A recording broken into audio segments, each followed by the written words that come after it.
Ashton here, servicing animation information, and today we'll be reviewing the anime The Promised Neverland.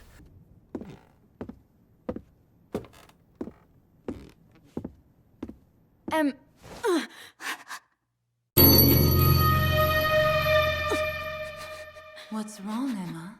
You're looking a bit pale. Something happened? I noticed earlier that you weren't your cheery self. You think so?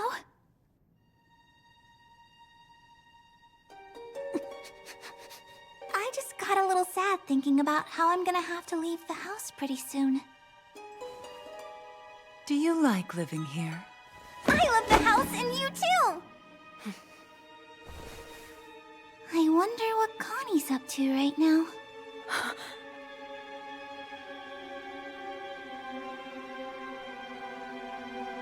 You know what?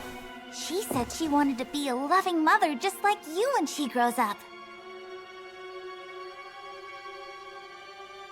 Yes, I remember. Connie will become a lovely young woman, and a good mother, too. Food's done. Time to wash up for dinner. I'll be there soon.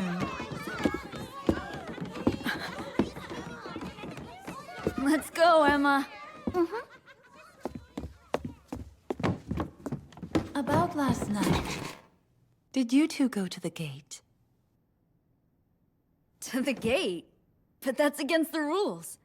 Besides, we were tired from playing tag yesterday, right? That's right. Why do you ask? Never mind, as long as you didn't go.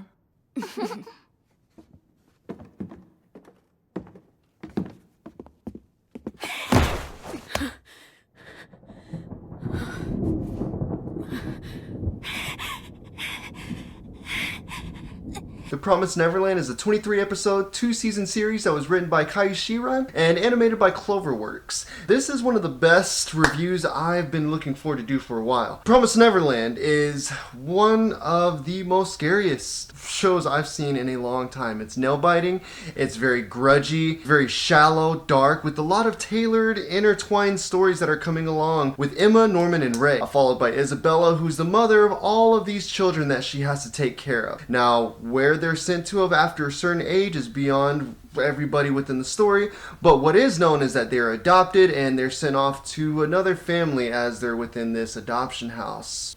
The whole story is following the three children, Norma, Emma, and Ray, that are trying to set out and find the mysteries of what this house really is. It's very creepy, very mysterious, very dark, and there's a lot of dark turns and twists as you start to really develop within this story. In fact, so much so, you feel like you're a part of this empty house, and you are cut off from the rest of the world, just like all of the other children that are within here. And I think there's a lot to be said with the innocence of children that are playing a part in this whole scheme that is within this community or this house and the system that this place has developed.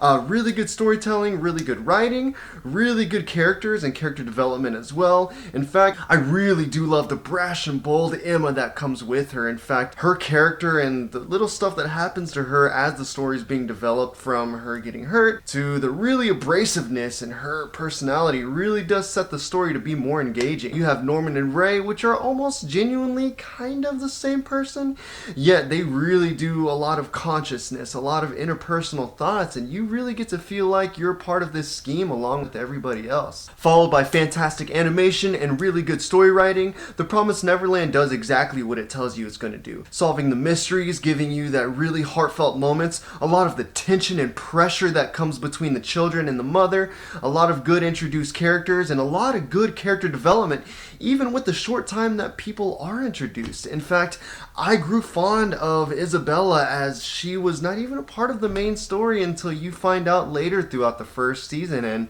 a lot towards the second season as well. That being said, second season.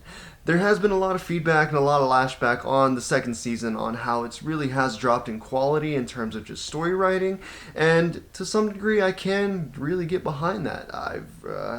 The story begins to get a bit messier as the children find out a lot more of the truth, and they're seeing a lot more of interactions between people that are a part of this system. The mystery's gone, the development's gone, you're not giving as much tension and a lot of ideas that's between the three of the main core of the children, and you're given a lot of just really heartfelt moments, and it almost turns into like a slice of life in some instances. I was drawn from the story from the fear, the abstract ideas, the really tight tension between the children and everybody involved within this community, and you just don't get that in the second season. So much so that they actually reference back to the first season in the house and how terrifying it was. It's almost like they missed how scared or how much pressure was being brought to them within the house. Really good solid development, it's just the execution was just not there. In fact, it almost feels like in the second season there's a huge gap missing between the first half and the second half, and it's just emptiness, empty spaces, just filling time and trying to create this random pressure. It falls into the classic convenience factor. I mean, if you don't know what the convenience factor is, go check out one of my other videos. I do explain what the convenience factor is and how it really does partake, but everything just happens to fall in place, all in play for the children from their grand scheme they set up. How or why that happens? Yes, I do understand the intelligence between some of the children that are involved, but at the same time, it's way too purposeful. It's like scripted. It's very bare, and I do appreciate how much work and ideas was put into the story. I'm sure the manga has a lot to fill in between those gaps, and more so, Cloverworks really did stick with the good animation quality between the beasts that are involved, and a lot of the textures and tension that's put in between the kids and their interactions with their environment. It's just the story writing, the tailoring. There's not really a point A to a point B. It's just this happens, and this happens, and this happens, and then this happens. Cause effect. I think that's one of the best ways to write a story. And it just fails to develop that in the best sense possible. First season, fantastic. Creepy, terrifying, chilling, good animation, good tension, good characters, good introduction of characters, good main characters, good supporting cast. Yet, the second season just doesn't, it misses the mark. It misses the mark completely. First season, if I could, 8+. Second season would be a 5+. Overall, I believe this show is to be about a 6+. I'm going to stick with a 6+. Good characters, good development, great animation, good story writing. I do believe the second season does really tie up and really put it into everything that's involved within the children, Isabella, their tension and their pressures, and a lot of the factors that are coming in between those two. Not much to be said about a really good show, really good animation, but there is a lot to be said about the improvement and the drop of quality that does come with it. There's a reason why this got a lot of good feedback from the first season, and how just some writers don't really like to take care of their second seasons. In fact, this reminds me back to Psycho Pass, when the second season got a lot of feedback and a lot of lashback in terms of complaints. But that third season, they decided to go with 40-minute episodes, and they really kept the episodes to a minimal, really developing parts of the story and fleshing out good ideas. Promised Neverland, what a good show. Just really bring back a lot of that tension that was in between the first seasons. Thank you for tuning to this episode of Cisco Bang. If you did like this episode, please do drop a comment on what your favorite take on this episode was. Did you agree, disagree with some of the stuff I said? I would like the feedback and appreciate more feedback if you could give it. For now, Ashton, Cisco Bang, The Promised Neverland.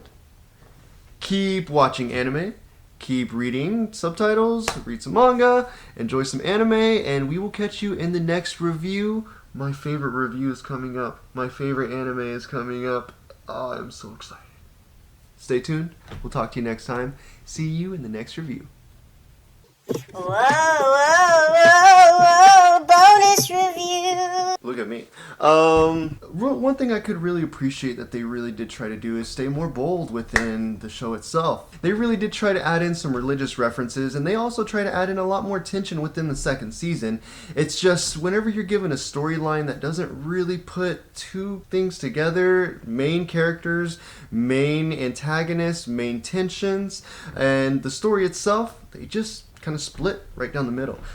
Christian references, they really do try to implement those within the second season, and it kind of just doesn't really fall within the narrative that needs to be put in place, which is the constant story, the tension, the pressure, the fear, the mysteries. Give a little bit more to what's originally put in place, and don't try to come up with new ideas. There's a lot of good storylines that could be put within. Don't do too much with what you got. Keep it simple. Keep the ideas flowing and fluctuating. If you do want to change the pace in some seasons or some later episodes, just do it. Yeah, I promise you'll get some good feedback, good tension. That's just my 2 cents. I believe the quality of work that you put into what you do really does have to do with how you feel about it. And if you feel really good about the work you're doing, keep doing it.